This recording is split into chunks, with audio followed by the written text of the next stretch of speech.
The Project Tribute Foundation is a 501c3 nonprofit dedicated to aiding our nation's first responders. Our vision and mission is to enhance the life-saving capabilities of our first responders through raising awareness and funding for the life-saving work that they do. Our goal with the podcast is to be an educational avenue and a method for our heroes to express themselves. In the podcast, we will discuss various tough subjects. Some of the subjects may be uncomfortable or controversial. Our guests have the right to share their thoughts and ideas, and for our listeners to hear the unedited words of our guests. The Foundation's role is to showcase a diverse array of thoughts and opinions within the first responder community. If you hear something that you do not agree with, please consider reaching out to us at projecttributefoundation@gmail.com and join our podcast. If you're a first responder and you would like to share your story, we truly would love to hear from you and learn from your experiences. Please enjoy this week's show, and as always, like, comment, and share to help us grow. You can find more information at www.projecttribute.com. Thanks and have a great one. Hello, everybody. Welcome to the Project Tribute Podcast. I'm your host, James Waltham, and we are here again today with our very special guest, Andy Parker. All right, and if you guys tuned into last week's episode, if you didn't, you definitely should.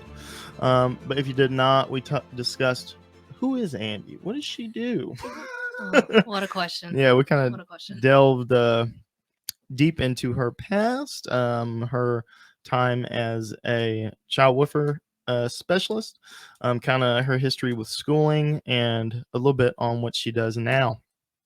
So please make sure you listen to that episode or watch the episode or both. But today we're going to be talking about a topic that I've been wanting to get to for a while. We're going to be discussing what is it like to be in a relationship with a first responder.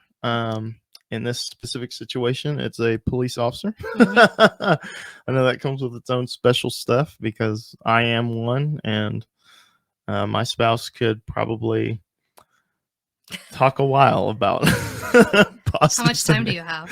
Exactly. She could probably go on for a while. So I'd like to start out by just, super basic. How long have you been dating an officer? We've been together for 4 years. 4 years. Awesome. Is that since being married? We're not technically married yet, but we'll do that at some point. Gotcha. Heck One yeah. day. Okay. I feel you. We heck, me and my spouse dated for I think 3 years Yeah. before we got married. But it was honestly, we probably would have waited longer, but she got pregnant. Yeah. So we're kind of like, you know I what? don't Let's just know. knock it out, because neither of us were It very just seems big. like such a big chore. Right? Like Exactly. I don't want a huge I don't want to do Exactly. That. Like, And I just want to. if she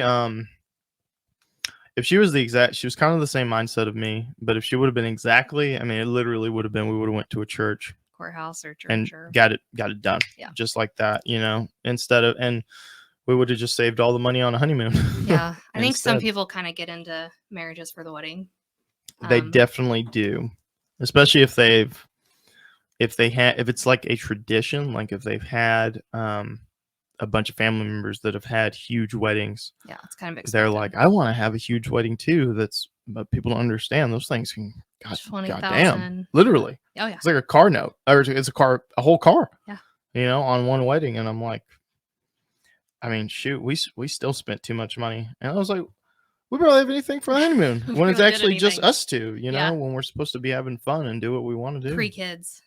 Exactly. Yeah, because we're on a clock. We only had Mhm. like 6 months before our first child was Yeah. here. So, but I know that does. I was not a I was working, I believe, if I remember correctly, I was working as a detention officer when we got married. So I wasn't a full-on cop yet. So, Yeah. that still came with its crappy schedules and own stress and stuff. But He literally, we started talking, and then he went to Cleat the next week. So he was gone for 16 weeks. And I saw him on the weekends. Yeah. Heck yeah. What so I'm trying to think back. It feels like it's been 10 years, but this hasn't been that long. what are some, so first off, kind of a open-ended question. What are some things that you feel like are different because we want to educate people out there, because there's Mhm. probably some guys that are potentially going to be dating or want to date a female officer or firefighter, whatever, what have you. In this specific experience, I'm a police officer and my spouse is married to me, obviously, and you're in a relationship with a officer. So our conversation is kind of more directly towards police officers in the branch of first responders. But say somebody out there is interested in dating somebody that's firefighter, first responder, police officer, whatever, what have you. What are some differences you feel like that are there that you're going to have to be aware of compared to somebody that's just working like a normal 9 to 5 type thing? It's definitely not your average job. Yeah. And I think it's hard to understand that if you haven't done it. So, fantastic point. Elaborate on what you mean by that. Like, I've experienced a little bit of like working, like when I was at DHS and stuff, like working crimes and things like that, and drugs and crazy people. And Yep. But Yep. when your life is everyone else's problems all day, every day, Mm-hmm. and that's what you do from day in to day out, Yeah. and then you're supposed to clock out and be a normal person, it's not always going to work that way. No. So patience, I think, is huge, Mm-hmm. and understanding and communication, because like it's not, you're human. Yeah. You know, it's not a switch. You can't just flip it on and off. Yep. And for people that like work at a bank or a restaurant, or, you know, Mhm. it's so much different. Absolutely. Like you're off work, like you're done. Like Yeah. you've done your day, you're done. Mhm. And when you're a police officer, it's gonna stay with you. I mean, And and to that point, another thing that I get, that I used to get dinged on, not so much anymore because she's used to it at this point, but would be there's no guarantee that you're going to get off at the time that you're supposed to get off. it's a suggestion. It is. It's just Yeah. like a thought. It's a possibility. You Yeah. might get off at this time. Yeah. Uh, I usually would give it like 2 hours and be like, hey, like, where are you at? yeah, it's usually about, at this point, it's usually about an hour. And then she's like, hey, is everything okay? But if it's under that hour and I'm still not home, she's usually kind of like, okay, probably caught a report or something like that. It's not like, it's just a suggestion. Like it's like 8 hours, 9 hours, 10 hours, 12 hours. It just, Mm-hmm. yeah. Yeah, because there's some people that work, 12-hour shifts as a first responder, so they get more days off, but their shift is longer. Mhm. So we are on, at our local agency that I work at, we are on 8s. So, it's just an 8-hour workday, but we only have 2 days off a week. So, I go back and forth with what would be better for, a relationship, or, in my case, a family, your case as well. Mhm. Would a 12-hour longer workday be better, but I have more days off to He's spend with my done family? 12 before. That's right. He But we didn't has. have. So I'll say this: like, I didn't notice how crazy the schedule was until my schedule wasn't crazy. When I was working, because you were on call too. oh yeah, Yeah. like I would be home late. He would be home late at weekends, nights. All And of see, you those have a things. really unique perspective then, because I've seen kind of both sides of it. absolutely you have. When I Yeah. was in grad school, I never saw him. Like I would work, and then I'd had night class 2 nights a week, and then on Saturday I would go to school all day. So Goodness gracious. it didn't bother me until like when I got a stable job that I wasn't on call and I wasn't in grad school, and I was home with a baby. I started noticing it more. Yeah. Like oh, well, he's working late again, or oh, it's Christmas, oh, it's Thanksgiving, oh, it's Easter, Yeah. those sacrifices, I mean, you guys make. And Yeah. I was thinking the other day about, like, I think the weather was bad, and I was like, they have to work. Like, they can't just like No. call in. Like, somebody has to be there. I mean, literally, it's a 24/7, 365. Mhm. You have to have it. First responders, paramedics, EMTs, firefighters, law enforcement, police officers, FBI, CSI, whatever have you. I mean, it's a government service that has to be met. So there has to be somebody that's able to respond to an emergency. I mean, you have to have staffing.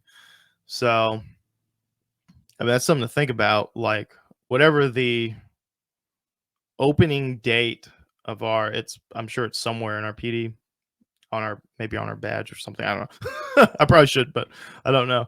But it usually has the since 1907 or something like that. You gotta think there's always been somebody available since that date, because I mean, obviously you don't work 24 hours, but there's always somebody on shift. Yeah. For one of the 3, 4, 5, how many shifts you have, there's always somebody available. So it's constantly running. The PD or fire station or whatever is never shut down since it's been opened. There's always somebody in there doing a report, or taking somebody to jail, or doing squad briefing since that building opened. So if it's the original building, it probably needs to be updated. If it's the original building since 1905 or something like that, then that building's been in operation for a while. So it definitely does have its challenges, though, I will say, because there are times, like, I can think of one specific time, and you can comment on this, but because your perspective as the female in the relationship, I have had times where we're planning to do something, right? And I'll still get off on time, or at least reasonably within the same time, suggestion. So within that same area, let's say 30 minutes, right? Still have time. Our plans aren't ruined. But my last call of the day, there's been a few times I've had like UADs, so unattended deaths for those that don't know. And those are usually when it's either a suicide, or maybe an overdose that we didn't catch until the person's already passed, or it's like they're long gone to where we can't use Narcan, anything of that nature, or just an elderly person that passed away, or a young person. The point is, it's somebody that's dead, and we're getting there, and we weren't there near when they died, so we're getting called after the fact. There's been a few times I've had to work suicide, UADs, and I tell you, I'm getting choked up just thinking about it. But some of those are so sad and so bad, especially when the family finds them, that I've had situations to where I'm like, hey, all the plans that we had today, like, I was in a good mood, but I'm not in a good mood now. Yeah. It's not anger or anything like that. It's just kind of, I don't know, sorrow. And she's guess. like, why? Like, what happened? Exactly. I don't want to tell you. Like, pretty much. Because you don't want to dump that on trauma. I call it trauma dumping. Yeah. You don't want to trauma dump. Like, you don't want to go home and throw it all on your partner. Like, this is what I've had to deal with. This is what I had to see. Like, because then now she's upset. Yeah. So. But at the same time, sometimes your partner will get frustrated because they want to know, but it's like, you don't really do you really want to know? Yeah. Oh, thank you. it's so. Say that's a great. How important is that for people to understand? Oh, so important. I mean, but I've had a job that was similar. Yeah, absolutely. I've dealt with this all day. I don't want to go home and talk about it. Like, I want to go home and tell him all the details of this child abuse case I was working. No. Like, he doesn't need to know that. And it's a balance, because you want to share, like, you want to talk to your partner about your life. Absolutely. But you also want to protect them from.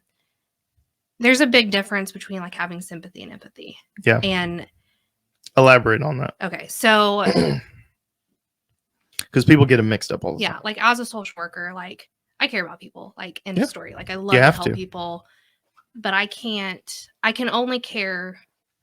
I have to care enough, but I can't care too much. Mm-hmm. And, like, sympathy is like feeling bad for someone. Like, mm-hmm. I'm hurting because you're hurting. Mm-hmm. Empathy is being able to understand, like, I can see how that's hard for you.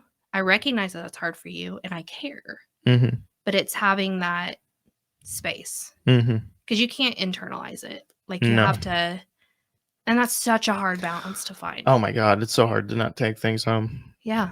I mean, so difficult to just shut or like, like just kind of open up your head, take it out and leave it at the door. It's so hard to do. yeah. And usually people will just tell you that. They're like, oh, just leave that at work. Just leave it at home. Yeah. It's like, you know how hard that is to do? Yeah, leave it at the office. Like, okay. Yeah, sure. Sure thing. And secondary trauma is so real. Like, that is not talked about enough. Like, what does that mean for people that don't know what that is? Like, everybody's seen something, I would assume, or unless you have like the perfect life and you've never been traumatized. Yeah. Like if you've seen a car accident, or you've seen somebody get shot, or somebody get stabbed, or a loved one die, something traumatic. You've seen something traumatic. You haven't experienced it yourself, but you've seen it. Yeah. That is secondary trauma. You're going to respond the same way you would respond if you went through it. Fight, flight, freeze, fawn. Like that's all going to happen. And when you've been traumatized so many times, it affects you. Yeah, absolutely. We've learned that, like, I know childhood trauma especially actually changes the shape of your brain and changes like your immune system, your outlook on life. You're statistically more likely to have all these things happen to you because you've been traumatized. Yeah. So especially for law enforcement, like it's secondary trauma all day, every day. So to tell somebody like, oh, just drop it at the door, leave it at work. Yeah. It's not possible. Yeah. It's hard. It's really tough. I mean, the hardest thing too is when it's like I was saying, you have to cancel your plans or whatever would have you. And they kind of don't get like why, like, well, let's just still go. It's like, no, I'm really not in the right state of mind right now. Like I don't want to do that anymore. It's really tough. So, have you ever had a situation like that? I know, where like one or the other, maybe you had plans when you probably might have been me. No, I'm just kidding. I know, like the working late thing, like the UADs. Oh my gosh, like can't like. There's something about like that shift change. Like somebody's like, I gotta find a dead body. Call literally. So that they can work late. Literally. No, but holidays have been hard since I've had a baby. Like her first Christmas, he obviously had to work. So I remember like we were gonna do presents, and he came home and we like opened one, and he had to go. Yeah, got a call. Like, okay, we'll do this later. Like, and that's just part of the challenge. I mean, you have to, and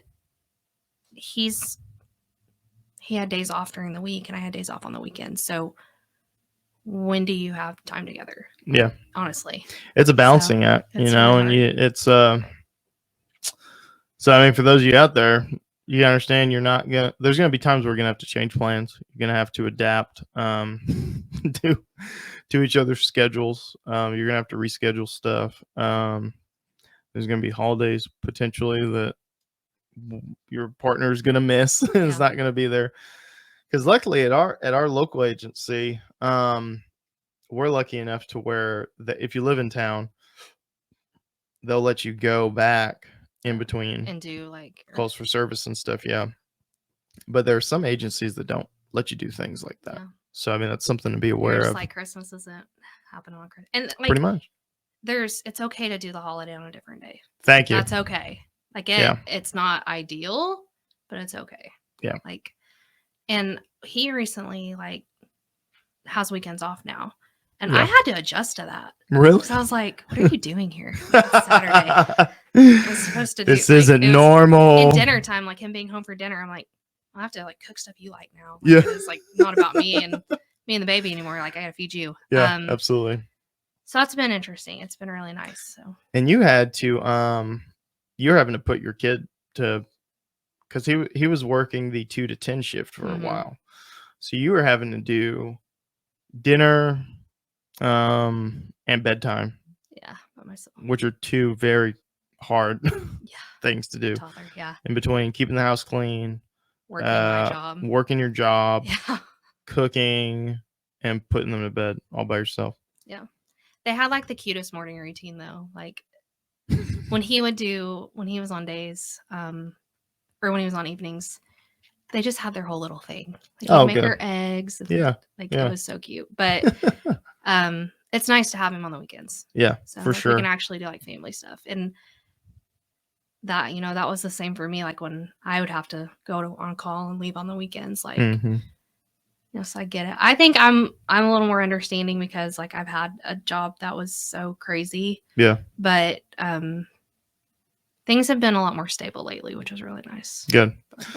And and sometimes you catch breaks like that. Like it really depends on who you're working for, what agency you're at. I mean, who knows? You could start out and there's like no turnover.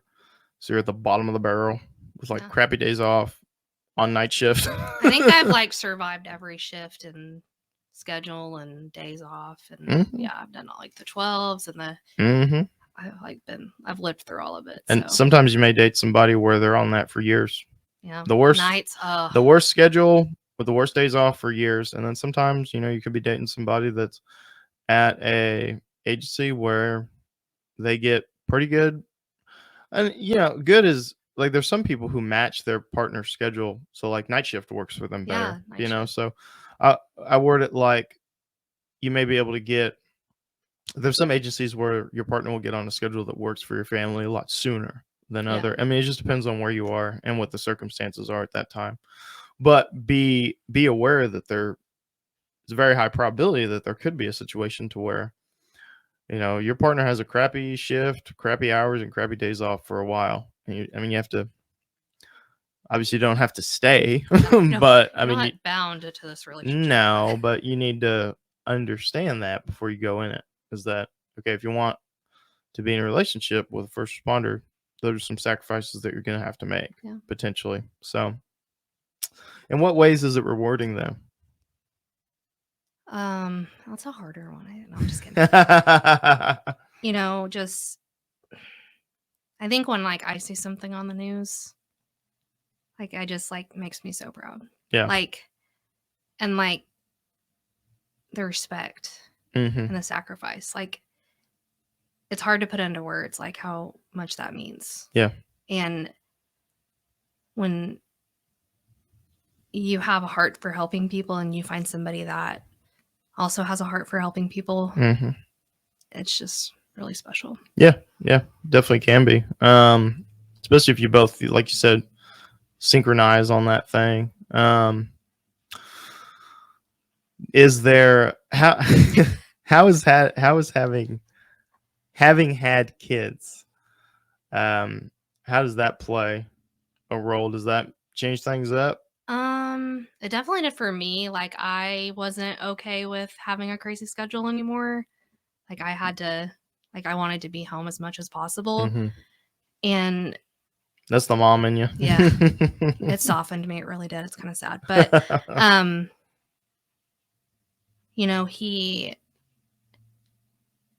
I think it changed him too. Like I think it made him a little softer too. Especially with kids. Like because you get it now. Like you go on a call and you're like, I'm a dad. Like I get it. You do. Yeah. I have a kid. It definitely makes a difference. There are challenges that can come with it too, though, because the quality time aspect becomes a bigger deal because now you have not only your partner that you want to spend time with, but you have your kids as well, and you have to have some kind of quality time, which is one-on-one time, obviously, with each one. Instead of it always being big family time, you need to have the individual time as well. And of course, you need to have date night with your partner as well. So it can be tough to balance all that, especially if you're still on not the best shift or schedule or hours or whatever. Yeah, nights was real tough, man. Nights is that's hard on families. I mean, unless your family, there's a few officers at our local agency that their families have, because their partner likes nights so much, like working those hours, they now mirror his schedule or her schedule or whatever. So they'll kind of sleep during the day but stay up at night. Or wait, is that right? Yeah.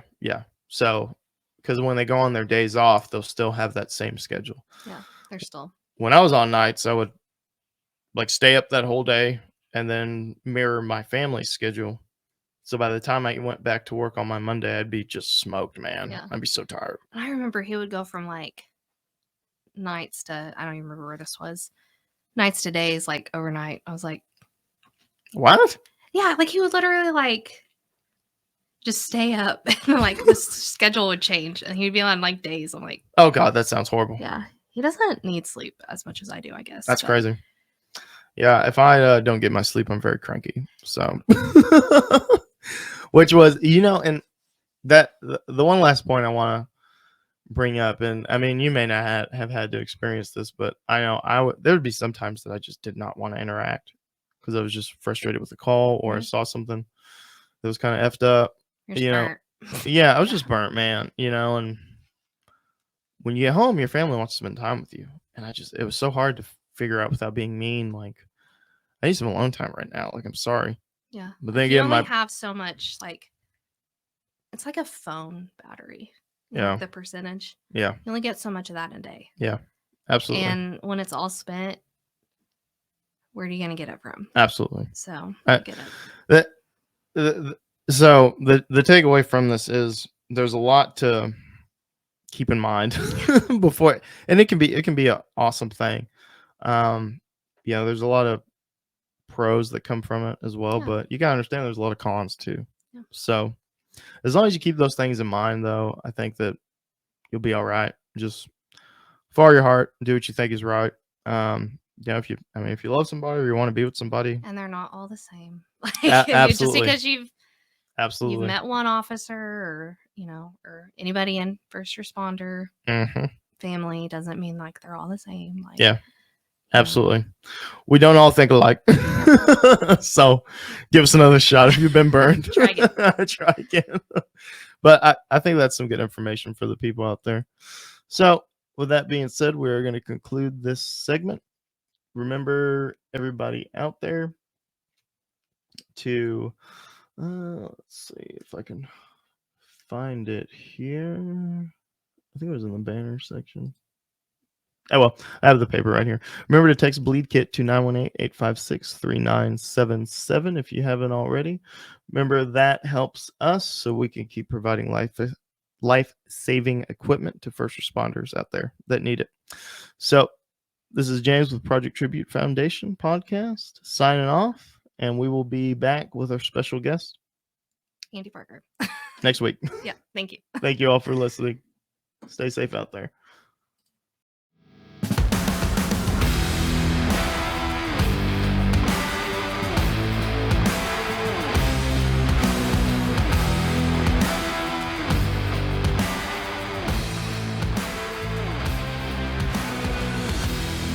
This podcast is hosted by the Project Tribute Foundation. We are a 501c3 nonprofit dedicated to aiding our first responders.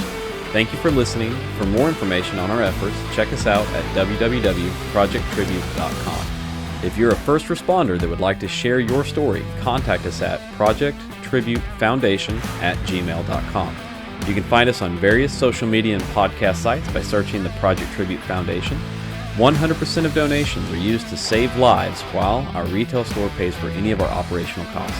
Thank you again, and please be sure to like us, follow us, and share our foundation with your friends. Thank you and have a great day.